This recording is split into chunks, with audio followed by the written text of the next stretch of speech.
कहानी उन आम घरों की है जहां खाने वाले तो कई, लेकिन कमाने वाला एक मर्द ही होता है। बावजूद इसके उससे उम्मीदें कम नहीं होती। देखिए जी, सामने वाले वर्मा जी कैसी अच्छी तरह से सफाई करते हैं छुट्टी वाले दिन अपने घर की, और एक आप हैं। अरे यार, उनके पास कार है, ऑफिस पास में है और हफ्ते में 2 दिन की छुट्टी होती है, तो फर्क तो पड़ता है ना। मेरी तो शादी ही गलत हो गई। अरे कोई मस्त लड़का मिलता, कमाता भी, घुमाता भी, घर के कामों में भी मदद करता, लेकिन नहीं जी, हमारे वाले को तो कमाने से फुर्सत ही नहीं, और कमाई भी ऐसी कि कोई जरूरत पूरी ही नहीं हो रही है। सुनील बेचारा शीना को देखकर सोचता है कि शीना सही कह रही है।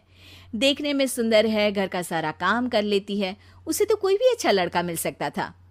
क्या सोच रहे हैं? भागने का इरादा तो नहीं है? अरे नहीं मेरी प्यारी बीवी, मैं तो नहीं, पर डर है कि तुम नहीं कहीं भाग जाओ मुझे छोड़कर। शीला सुनील के मुंह से प्यार भरी बात सुनकर मुस्कुराती है। आप भी ना। सुनील एक दिन ऑफिस से घर आता है कि तभी शीना कहती है, सुनिए जी, वो मेरी सहेली आई थी, सारा दिन वो लोग यहीं थे, अब जा रही थी तो मैंने कहा नहीं नहीं, मेरे पति छोड़ आएंगे ना तुम्हें, तो रोक लिया मैंने।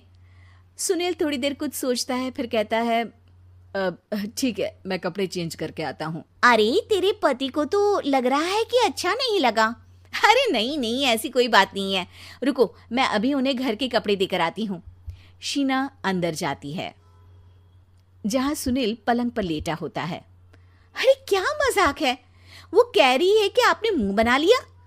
सही तो कह रही है, सुबह से अब ऑफिस से लौटा हूँ, एक कप चाय का तो पूछा नहीं, 20 किलोमीटर जाओ और आओ, और फिर कल उसी टाइम पर ऑफिस। अरे यार, मुझे गाड़ी चलानी आती ना तो बोलती भी नहीं आपको, और कौन सा रिक्शा खींच कर जाना है आपको।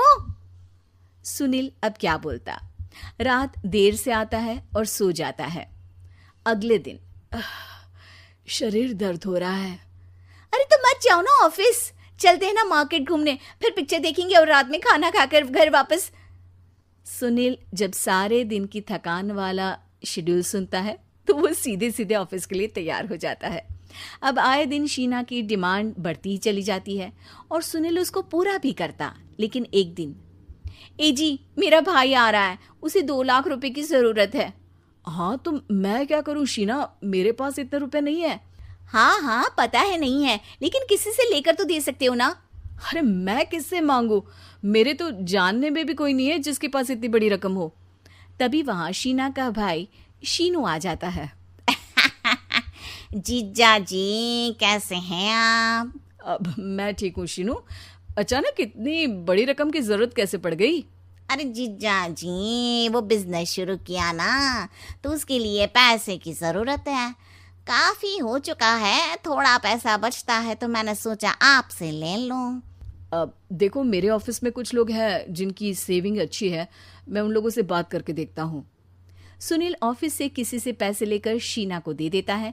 शीना वो पैसा भाई को दे देती है 2 महीने बाद। अरे यार शीना, वो ऑफिस वाला आदमी अपने पैसे मांग रहा है, कैसे दूं? अपने भाई से बोलो ना पैसे दे दे। अरे हाँ हाँ दे देगा, कहाँ भागा जा रहा है, आप उनको बोल दो कि दे देंगे।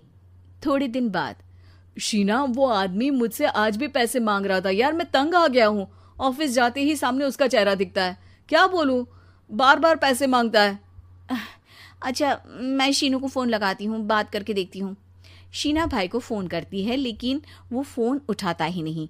लगता है भाई कहीं ऐसी जगह है जहाँ नेटवर्क की समस्या होगी। सुनील अगले दिन दोपहर को ही घर आ जाता है।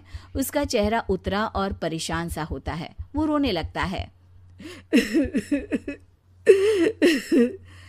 अरे क्या हुआ जी, आप इतना परेशान क्यों हैं? सब ठीक तो है ना? अरे नहीं शीना, कुछ ठीक नहीं है, मैं ठीक नहीं हूँ। तुम्हारे भाई के लिए मैंने जो पैसे लिए थे, उस आदमी ने आज भरे ऑफिस में सबके सामने मेरी बेइज्जती कर दी। सबके सामने आज मैं कर्जदार बनकर खड़ा था। मैंने हर वो प्रयास किया घर चलाने के लिए जो मैं कर सकता था, लेकिन अब नहीं होगा। वो फिर रोने लगता है। अरे आप तो औरतों की तरह रो रहे हैं, मर्द हैं आप। क्यों, आदमी के सीने में दिल नहीं होता, या फिर वो इंसान नहीं मशीन होता है? अरे मैं थक चुका हूँ शीना, तुम समझती क्यों नहीं?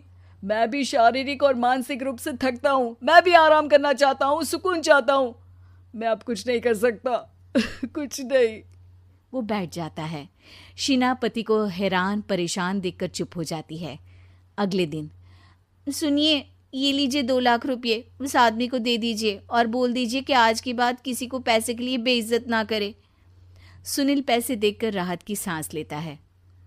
अरे शीना, तुमने तो मेरा बहुत बड़ा काम कर दिया। अब मैं शान से ऑफिस जा सकता हूँ, लेकिन ये पैसे आए कहाँ से? ये पैसे मैंने अपने गहनों को गिरवी रख कर लिया है। तुम ठीक रहो, निश्चिंत रहो, मैं बस यही चाहती हूँ। मुझे माफ़ करना, पर अब मैं समझ चुकी हूँ कि मर्द को भी दर्द होता है।